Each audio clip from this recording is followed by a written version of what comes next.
Most drivers believe full synthetic oil means maximum engine protection. That mistake is destroying engines quietly every single day. Because once we pushed 8 popular synthetic oils past 250-degree temperatures inside a turbocharged engine, the results became brutal. Some oils stayed stable and protected critical parts surprisingly well. Others started thinning, oxidizing, and losing protection far earlier than expected. Same engine, same heat. Completely different results. One oil kept its viscosity incredibly stable even after repeated heat cycles. Another started breaking down so fast that wear metals immediately spiked during analysis. And the scary part is most drivers would never notice it happening until the damage was already building internally. Modern turbocharged engines are absolutely brutal on oil. Heavy traffic, hot weather, towing, aggressive acceleration, long highway pulls, all of it pushes oil temperatures into dangerous territory far faster than most people realize. And once oil repeatedly reaches those temperatures, thermal stability becomes everything. This is where weak oils begin losing control chemically. Additives start degrading, oxidation speeds up, protective film strength drops. And once that protection margin shrinks, microscopic metal wear starts increasing every single time you drive. That's how engines slowly wear themselves out years before they should.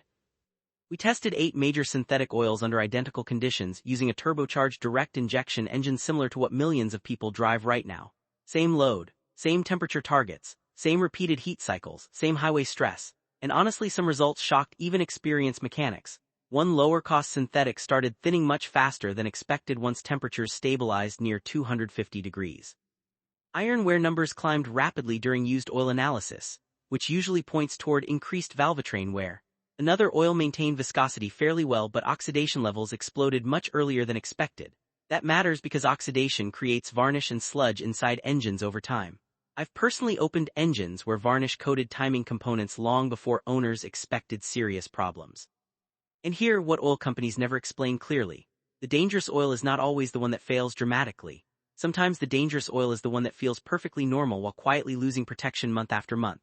Your engine still starts, still drives fine, no warning lights. Meanwhile, tiny amounts of extra wear continue building every single day. Thousands of microscopic stress events repeated over years. That's how expensive engine problems quietly begin. Once we moved deeper into the testing, the separation became impossible to ignore. Several oils lost measurable viscosity after repeated heat cycles. That means the oil could no longer maintain the same protective thickness under heavy load. And once oil becomes too thin, bearings, camshafts, turbochargers, and timing chains become far more vulnerable to wear.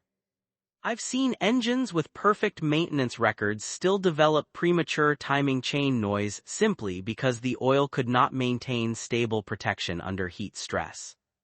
Then came the wear metal analysis, and this is where everything got serious. The weaker oils consistently showed higher iron levels and faster copper increases during sustained load operation.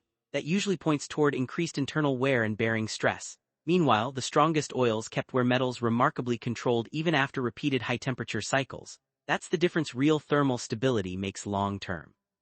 But the biggest surprise came during teardown inspection. The oils with the best oxidation resistance kept internal engine surfaces noticeably cleaner. Less varnish, less staining, cleaner valvetrain components. Meanwhile, weaker oils already showed visible signs of thermal aging. Not catastrophic sludge yet, but the beginning stages were clearly there. And that's how sludge always starts. Tiny deposits first, then varnish, then restricted oil flow, then accelerated wear. Especially inside turbocharged engines where heat becomes extreme. Now here's the final ranking that shocked a lot of people. Shell Rotella T65W40 completely dominated the heat testing. Incredible shear stability, almost no viscosity loss, excellent wear protection, and extremely low oxidation growth. The engine internals stayed impressively clean after teardown. This oil handled sustained stress better than anything else we tested. Right behind it was Liqui Moly Leichtlauf High-Tech 5W40 with outstanding thermal stability and excellent long-term protection under load. Mobil 1 High Mileage 5W30 turned out to be the best overall balanced oil for most drivers because it combines strong viscosity stability with excellent wear protection and very controlled oxidation levels. But the biggest disappointment was Castrol Edge 0W20. Under repeated 250-degree operation, it showed faster viscosity thinning, higher oxidation growth, higher iron wear numbers, and noticeably more varnish formation during teardown. Again, not instant engine failure, but under sustained heat this oil lost stability faster than the others. And that's the reality most drivers never hear. Not all synthetic oils protect equally once real heat enters the equation. Some maintain stable protection remarkably well, others quietly struggle chemically long before drivers notice symptoms. That's why two engines with similar maintenance can age completely differently over time. So now I want to hear from you. What oil are you running in your engine right now? And after seeing these results, would you actually trust it under extreme heat?